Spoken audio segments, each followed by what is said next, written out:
Onion export करना क्या सही है हमारी कंट्री के लिए? अगर अपन को एक्सपोर्ट करना है तो क्या ये कंट्री वाइज इसकी पैकिंग होती है क्या? हर चीज़ जिसमें डिमांड है उसमें एडवांस देना पड़ता है। अगर नहीं दोगे तो थोड़ा महंगा मिलेगा, अगर एडवांस दोगे सस्ता मिलेगा। एक ऐसा वेजिटेबल ऑल ओवर वर्ल्ड इस्तेमाल होता है। इंडिया में ये बहुत अच्छा प्रोड्यूस होता है। ठीक है। पूरे इंडिया में इसकी खेती होती है।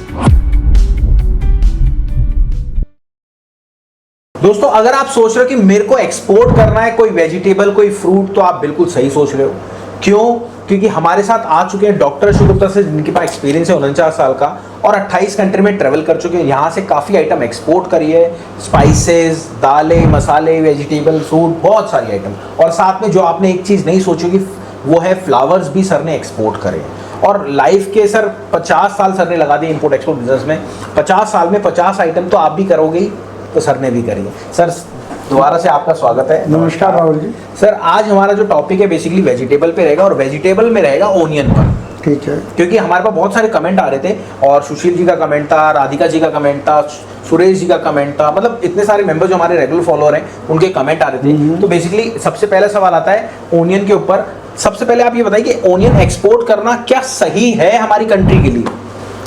बिल्कुल राहुल जी, देखिए ओनियन एक ऐसा वेजिटेबल है जो ऑल ओवर वर्ल्ड। वेजिटेबल में आता है सर, क्या फ्रूट में आता है? नहीं, फ्रूट में तो नहीं आता है, वेजिटेबल में आता है। वेजिटेबल में आता है। एक ऐसा वेजिटेबल ऑल ओवर वर्ल्ड इस्तेमाल होता है, और इंडिया में ये बहुत अच्छा प्रोड्यूस होता है। ठीक है। पूरे इंडिया में इसकी खेती होती है। ठीक है। तो नेचुरली ये बहुत ही अच्छा प्रोडक्ट है। इसकी शिपिंग इजी है, ख़राब जल्दी नहीं होता है, और सबसे बड़ी बात है कि इंडिया में प्रोड्यूस होने से इंडिया का कंपटीशन बहुत कम है लोगों से, क्योंकि इंडिया का जो ओनियन है, प्याज है, वो बहुत अच्छी क्वालिटी का है। ठीक है। अच्छा सर, अगर बेसिकली हम इंडिया की बात करें, हमारे इंडिया में कौन कौन सी सिटीज़ हैं जो इसको एक्सपोर्ट करती हैं बेसिकली? देखिए, ये तो प्रोड्यूस तो पूरे इंडिया में होता है। बिल्कुल। और हर जगह के ओनियन की एक विशेषता है, उसका एक टेस्ट है, उसका एक फ्लेवर है, उसका एक, जैसे एक आपने देखा होगा वाइट ओनियन होती है। बिल्कुल होती है सर। एक रेड ओनियन होती है। तो इस तरह से पूरे इंडिया में ये प्रोड्यूस होता है। और एक्सपोर्ट तो देखिए होगा सी पोर्ट से। हाँ बिल्कुल। तो कहीं भी प्रोड्यूस हो वहाँ से सी पोर्ट जाएगा, और सी पोर्ट से आगे एक्सपोर्ट होगा। चलिए, अब सर अगला सवाल आता है मेरा कि एक्सपोर्ट बिजनेस शुरू करने के लिए कौन कौन से डॉक्यूमेंट्स ओनियन के रिक्वायरमेंट बेसिकली पड़ेगा? देखिए, क्योंकि ओनियन में, क्योंकि एक फूड प्रोडक्ट है। बिल्कुल। और एक्सपोर्ट में हर चीज़ की एक एक्सपोर्ट प्रमोशन काउंसिल होती है। बिल्कुल होती है सर, जो उसको रेगुलेट करती है। बिल्कुल। और तो इसलिए एपिडा है, तो उसके होना चाहिए, और RCMC जो है सर्टिफिकेट लगेगा।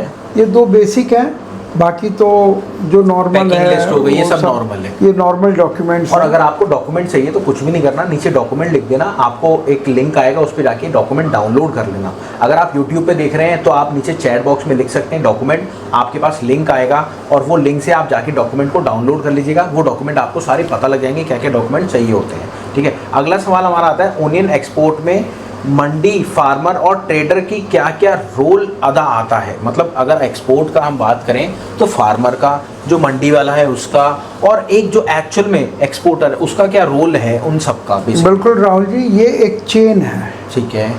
प्रोड्यूस तो होगा फार्मर से। बिल्कुल। लेकिन फार्मर जो है वो डायरेक्ट एक्सपोर्ट नहीं करता है, नहीं करता, उसको अपनी खेती बाड़ी में ही दिमाग रहता है। बिल्कुल। अच्छा, सारे फार्मर से इकट्ठा होके मंडी में आता है वो। बिल्कुल आता है। तो मंडी वाले को भी उसका भंडारण करना, स्टोरेज करना, उसी में ज़्यादा ध्यान रहता है। बिल्कुल।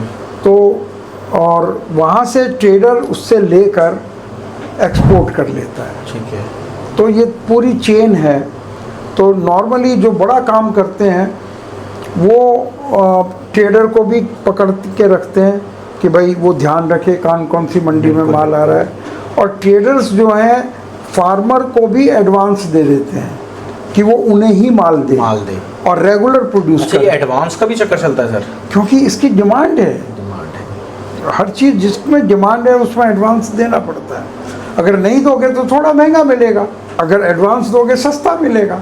आपने पहले से उसको पैसा दिया है। और मैं यहाँ पे अगर बात करूँ पाकिस्तान की, अभी तो वैसे इंडिया भी मैच जीता है पाकिस्तान से, तो सर मैं कंपेयर नहीं कर रहा, बेसिकली सबसे ज़्यादा मैंने एक चीज़ और सुना है, सबसे ज़्यादा पाकिस्तान में भी ये चीज़ बनती है, ऐसा सबसे है? ज़्यादा नहीं बनती है, लेकिन चूंकि पाकिस्तान भी कल का बच्चा है, वो हमारे यहाँ से ही निकला है। हाँ, तो जो चीज़ें यहाँ जो पैदा होती है वो वहाँ भी पैदा होती है, लेकिन वो एक छोटा सा कंट्री है, वो अपनी डिमांड ही पूरी नहीं कर पा रहा है। हाँ, रोटी भी नहीं बन पा रही उनसे। तो इसलिए मैं ये कहूँगा कि जो वर्ल्ड की डिमांड है वो इंडिया से ही पूरी होती है। सर अब मेरा आ गया सीरियस सवाल, पहले भी सीरियस था बट अब थोड़ा सा सीरियस आ गया जी। सर क्या होता है, जैसे अगर अपन को एक्सपोर्ट करना है तो क्या ये कंट्री वाइज इसकी पैकिंग होती है क्या? हाँ, इसमें कंट्री वाइज क्या, बायर वाइज भी होता है। अच्छा। कोई खरीदार कहता है मुझे 5 किलो के बैग्स चाहिए, ठीक है। कोई कह रहा है मुझे 20 किलो का भी चलेगा, कोई कहेगा 50 किलो का भी चलेगा। तो ये बायर रिक्वायरमेंट है, कंट्री रिक्वायरमेंट नहीं है। ओके, मतलब बायर जो कहेगा बायर जैसे अपन को पैकिंग, तरह तरह के बायर्स हैं, वो अपनी खुद की पैकिंग भी करा सकते हैं, अपनी खुद का लेबल भेज सकते हैं, तो वो हमें करना पड़ता है। तो पैकिंग एक बहुत छोटा बात है। अब सर सबसे बड़ी बात आ गई, देखिए अगर अपन एक्सपोर्ट करते हैं जी। तो यहाँ भी कस्टम क्लियरेंस करके फिर जाके वो पोर्ट पे जाता है, पोर्ट पे जाने के बाद वहाँ भी कस्टम क्लियरेंस होता है, तो इस प्रोसेस में अपन का रोल अदा क्या होना चाहिए बेसिकली, जो हम गलतियाँ ना करें? देखिए, कस्टम का काम है, जेन्युइन कस्टम का काम है कि जेन्युइन चीज मैं यहाँ पे हूँ। आपने जेन्युइन कस्टम क्यों बोला आपने, थोड़ा सा ये बताइए। हर देश में सरकारी कर्मचारी होते हैं। ओ, समझ गया सर। तो सरकारी कर्मचारियों के अपने भी खर्चे होते हैं, समझ गया, जो सरकार से पूरे नहीं होते हैं। सही बात। तो जेन्युइन से मतलब ये एक ओपन सीक्रेट है। तो जेन्युइन से मतलब अगर आप प्रॉपरली डॉक्यूमेंटेशन कर रहे हैं, क्योंकि सरकार ये ध्यान रखती है कि भाई खराब चीज़ आप यहाँ से ना भेजें। अगर यहाँ से जाने वाली चीज़ खराब है तो देश का नाम खराब होगा। तो कस्टम बना तो इसलिए है कि वो according to rules and regulation हो, पर वो बीच में, तो स्टार्टअप इंडिया जो है वो अगर आप उससे सीख के चलते हैं तो उनको कस्टम में परेशानियाँ कम आती हैं। अच्छा सर, एक चीज़ और मैं आपको यहाँ पे बताना चाहता हूँ, कई लोग क्या है हमें हेट मार रहे हैं। अच्छा। हमें हेट मार रहे हैं, आपको खैर नहीं पता होता हमें हेट क्यों मार रहे हैं, क्योंकि आप मात्र एक ऐसे कोच हो इंडिया में जो डायरेक्ट एक शिपमेंट कराने में पूरी हेल्प करते हैं। बिल्कुल बिल्कुल। तो क्या होता है, वो हमारे यूट्यूब पर स्पैम कर रहे हैं, अच्छा, हमारे जितने भी सोशल मीडिया उन पे स्पैम कर रहे हैं, और वो हमारे चैनल को नीचे पे नीचे ही गिराना चाह रहे हैं। बट हमें फ़ायदा क्या मिल रहा है, क्योंकि एक आपने वर्ड यूज़ करते हो आप, हैंड होल्डिंग। हाँ जी। वो हैंड होल्डिंग वर्ड हमारे कॉम्पिटिटर भी यूज़ कर रहे हैं सिर्फ आपसे सीख के, और कॉम्पिटिटर भी ऐसे हैं जिन्होंने आपसे सीखा। ऐसे में 4 से 5 नाम नहीं ले सकता यहाँ पे, 4 से 5 लोग हैं जिन्होंने सर से काम सीखा और आज अच्छे वायरल हो चुके हैं। आप शायद जानते भी हैं, मैंने आपको बताया। नहीं राहुल जी, देखिए, तो बेसिकली मेरा कहने का मतलब है कि यहाँ पे जितने भी लोग हमारे चैनल को देख रहे हैं, हमें हेट दे रहे हैं, उससे हमें बेनिफिट तो मिल ही रहा है जी, बट हम चाहते हैं कि कम्युनिटी डेवलप हो। क्योंकि क्या होता है, आप लोग इंडिया से देख रहे हो, फॉरेन से भी कई लोग देखते हैं, फॉरेन से कई लोग हमें कनेक्ट करते हैं, हम आपसे कनेक्ट करते हैं, तो हम एक कम्युनिटी बनाते हैं, उससे आपका हैंड होल्डिंग से बहुत जल्दी बिजनेस स्टार्ट होता है। तो इस कम्युनिटी और हैंड होल्डिंग के बारे में आप क्या कहना चाहोगे? बेसिकली मैं आपको एक बताता हूँ चीज़, प्रैक्टिकल ट्रेनिंग जो आजकल बहुत सारे कोर्सेज बिक रहे हैं, उसके बारे में क्या कहना चाहोगे सर? राहुल जी, आपको पता है कोर्सेज से अगर बिजनेस हो सकता तो हर यूनिवर्सिटी में इंपोर्ट एक्सपोर्ट के कोर्स चल रहे हैं। और आपको पता है वो लोग खुद हमारे यहाँ आते हैं। बिल्कुल।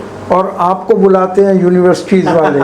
बिल्कुल बुलाते हैं सर, मेरे को तो आपके बदले बुलाते हैं कि मैं हर जगह नहीं जा सकता। सही बात है। तो आप जाते हैं, तो वो चीज़ें जो एक्चुअल बिजनेस जो नहीं कर रहा है वो कितना ही समझा लेगा, वो प्रैक्टिकल नहीं होगा। इसलिए कोई कितना ही हमारी कॉपी करेगा, पर ओरिजिनल तो ओरिजिनल रहेगा। तो उससे और नॉलेज के ऊपर किसी का कॉपीराइट नहीं। हमसे सीख के करें, अच्छी बात है, देश का कुछ ना कुछ बढ़ता ही है। हम उसको कभी मना नहीं करते। मैं तो कहता हूँ आप खूब कॉपी करिए हमारी, पर बिजनेस कराइए लोगों को। अपना देश जो है आज 5वें से 4थे नंबर पर आया है, हम चाहते हैं फर्स्ट नंबर पे जाए। बट सर एक चीज का बहुत दुख होता है मेरे को, दुख ये होता है कि लोग ना कोर्सेज बेच रहे हैं। कोर्सेज ना बेच के अगर आप डायरेक्ट कराने लगो तो फिर बात अलग है। देखिए ऐसा है, कई लोग वहीं पर जाके पढ़ते हैं, वो हमारा वीडियो आता ही नहीं है उनकी निगाह में, तो चलो कुछ तो सीख रहा है। सही बात। कभी ना कभी तो वो हमारे पास आते ही हैं, और आप इतने देखो सैकड़ों लोग डेली कॉल करते हैं, इससे ज़्यादा हम सिखा भी नहीं सकते। तो इससे तो बहुत अच्छी मैंने बात काफी है। सारी पर्सनल बातें कर ली सर, उसके लिए सॉरी। नहीं कोई बात नहीं है। देखिए ये जो हमारी कम्युनिटी है, इससे हमारा बहुत ही नाता है, तो इसमें कोई पर्सनल और इम्पर्सनल नहीं। Thank you sir, thank you, आपने इतना गाइड करा। Thank you, और राहुल दोस्तों जी। अगर आपको पर्सनल मीटिंग करनी है सर से, कुछ भी नहीं, वही नीचे दिए गए नंबर पे कॉल करो, सर मैम को बोलो मैम मेरे को पर्सनल मीटिंग करनी है, लिंक भेज देंगी। और जैसे आपको याद है कोविड में बच्चे पढ़ा करते हैं, वैसे पर्सनल मीटिंग करो सर से, कुछ समझ में ना आए पर्सनल पूछो सर से, तो वो सारी चीज़ें डिस्कस कर सकते हो। और हमारी और भी बहुत सारी वीडियोज़ है, वो देखना मत भूलना। अगर आपको एक्सपोर्ट करना है, अगर इम्पोर्ट करना है, कुछ भी आइटम करना है, क्योंकि सर के पास 50 साल का एक्सपीरियंस है और 28 कंट्री में ट्रैवल कर चुके हैं। तो मिलते हैं अगली वीडियो में। नमस्कार, धन्यवाद, जय हिंद।